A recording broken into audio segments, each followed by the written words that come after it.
देखते आंखों और सुनते कानों को रोशनी वाइस की तरफ से अस्सलाम वालेकुम।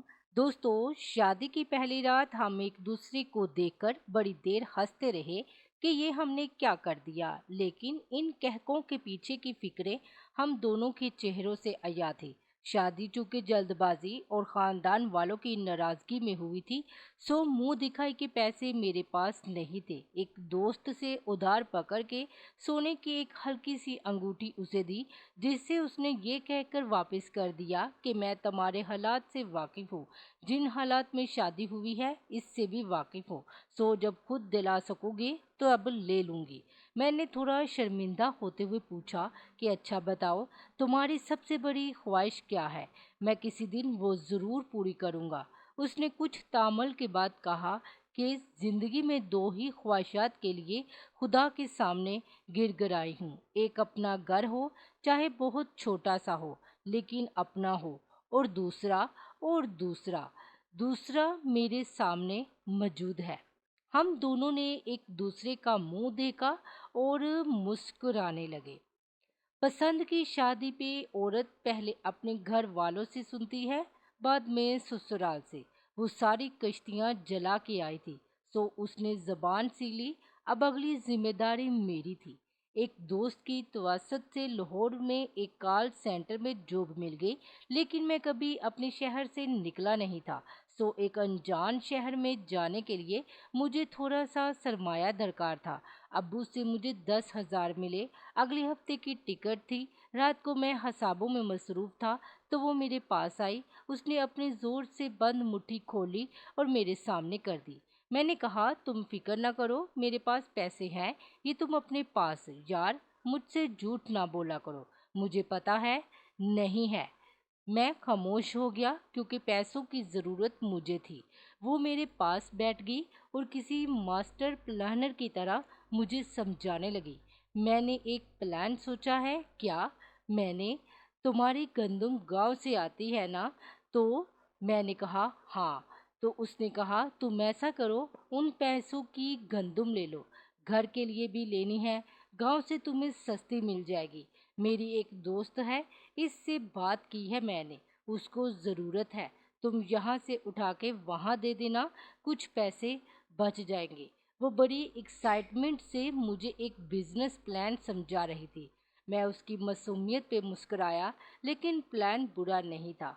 प्लान कामयाब रहा। ये प्लान हमने घर वालों से मुख्फी रखा। पैसे लेकर जब मैं घर आया तो रात को हम छोटे बच्चों की तरह पैसे गिन रहे थे, जैसे बच्चे गल्ला तोड़ने के बाद गिनते हैं। हत्ता कि उनको पूरा हिसाब होता है। हमें फी मन 350 के हिसाब से 6,300 मुनाफा हुआ। ये हमारा पहला कामयाब बिजनेस था।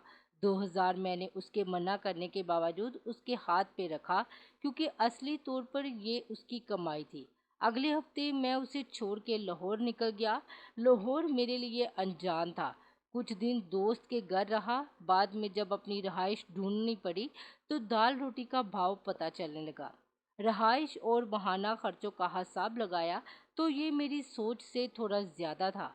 पीछे मेरी एक मुंतजिर बीवी थी और एक तनख्वाह में मुझे मेरा गुजारा होता मुश्किल नजर आ रहा था।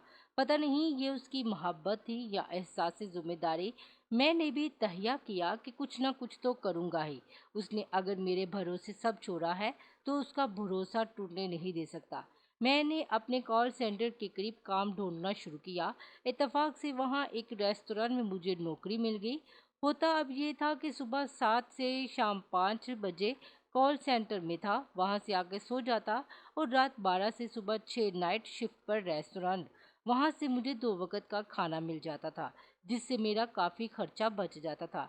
कॉल सेंटर की तनख्वाह 15,000 थी, जो कमीशन मिला के 25-26 बन जाती और रेस्तोरां वाले मुझे 8,000 दे देते। इस अजाफी काम का मैंने घर नहीं बताया, वरना मेरी बीवी मुझे कभी ये ना करने देती। महीने बाद घर गया तो 12,000 उसके हाथ पे रखे। उसने चमकती आंखों के साथ 3 दफ़ा गिनती की, फिर इन्हें 2 दफ़ा चूमा और नमनाक आंखों के साथ अपने अटैची केस में अपना हक समझ के रख लिए। उसकी वो खुशी मेरे लिए कायनात की सबसे महबूब शय थी। मैं इसे अपने साथ ले जाना चाहता था, लेकिन वहाँ के हालात इस चीज़ की इजाज़त नहीं देते थे। उसने भी बर्दबारी की इंतहा करते हुए खुद ही मना कर दिया। उसकी दवाएं थी या उसका रिजक, 2 माह में मुझे एक फर्म में नौकरी मिल गई। यहाँ मेरी तनख्वाह 40,000 थी, जो मेरी सोच और ज़रूरियात के हिसाब से काफ़ी ज़्यादा थी। मेहनत की आदत तो मुझे पहले थी, सो फारिग वक्त में मैंने एक पैकिंग कंपनी में नाइट शिफ्ट पर नौकरी कर ली। ये काम रेस्टोरेंट से काफ़ी बेहतर और साफ़ सुथरा था और तनख्वाह भी मुनासिब थी। इस नौकरी का मैंने उसे नहीं बताया कि उसको सरप्राइज़ दूंगा। इस दफ़ा मैं 2 माह बाद घर आ गया। उसकी सालगिरह थी और घर वालों के सामने हम इंतहा के मीसने थे, उनको कुछ नहीं बताते थे। सालगिरह पे एक छोटा सा केक हम 7 लोगों में तकसीम हुआ। रात को जब हम कमरे में अकेले हुए तो उसे एक डिब्बा पकड़ा दिया। उसने खुशी और हैरत से इसे उलट पुलट कर देखा और पूछा, क्या है इसमें? खुद ही देख लो। ओ अच्छा, मेरे पास भी कुछ है। मैंने हैरत से पूछा, वाकई? क्या है? उसने अपने अटैची केस से एक छोटा सा डिब्बा निकालकर मुझे दे दिया। पहले उसने अपना डब्बा खोला तो खुशी के मारे उसकी हल्की सी चीख निकल गई। ये एक एंड्रॉयड स्मार्टफोन था। उसको फोटोग्राफी और ब्रांड सर्च करने का खुबत था, जिसको वो दोस्तों के मोबाइल से कभी कभार पूरा कर लेती थी। उसने जल्दी जल्दी उसे निकाला, ऑन किया और कहा, लेट्स टेक अ सेल्फी। और ये हमारी एक साथ पहला बकायदा फोटो थी। अब मेरी बारी थी। मैंने गिफ्ट खोलना शुरू की। एक स्पोर्ट्स जी शॉक शुरू किया। ये वॉच थी। उसे मेरी ख्वाहिशात का बखूबी इलम था। ये काफ़ी महंगी थी, जिसकी मैंने ज़िंदगी में हमेशा बस ख्वाहिश की थी। उसके पैसे उसने अपने खर्च में से कैसे बचाए थे, वो मेरी समझ से बाहर था। इसके तोहफे के आगे मेरा तोहफा शर्मिंदा हो रहा था। उस रात हमने अपने तहफ़ को खूब इंजॉय किया। औरतें घरदारी के मामले में बहुत दूर अंदेश होती हैं। वो अपने हम सफ़र के साथ बच्चों के नाम, हत्ता के होने वाले घर के पर्दों और चादरों के डिज़ाइन तक शादी से पहले सोच लेती हैं। हमने शादी की पहली रात ये वादा किया था कि औलाद की तरफ तब जाएंगे जब उनको खुद से बेहतर ज़िंदगी दे सकेंगे। हमारी अगली कोशिश अपने घर के लिए थी, जिसके लिए हम दोनों एक दूसरे से छुपकर कोशिश कर रहे थे। उसने भी एक प्राइवेट स्कूल एक्सफोर्ड में टीचिंग शुरू कर दी थी और घर में भी कुछ बच्चे पढ़ने आ जाते थे। घर में इस मामले को लेकर कभी कभी गर्मा गर्मी भी हो जाती थी कि बहनें जवान हो रही हैं, इनका तुम्हें ख्याल नहीं। गो कि मैं घर में थोड़ा खर्चा दे देता था, लेकिन सास बहू की वही अजली लड़ाई कि सारा खर्चा हमारे हाथ में हो। उसने इस हवाले से कभी घर बहस नहीं की। वो अपनी तनख्वाह का ज़्यादा हिस्सा खुद ही अम्मी को दे देती थी। इसका भी हल हमने ऐसे निकाला कि एक दिन मैं घर आया था। मैंने प्लान के मुताबिक जानबूझकर इस बात पे खूब लड़ाई की कि खर्चा घर नहीं देगी। वो जवान है, नई ब्याही है, सो उसकी अपनी भी ज़रूरियात है। वालदा गरज बरस के चुप हो गई। जबकि तनख्वाह आई तो उसने खुद ही वालदा को थोड़े पैसे दे दिए।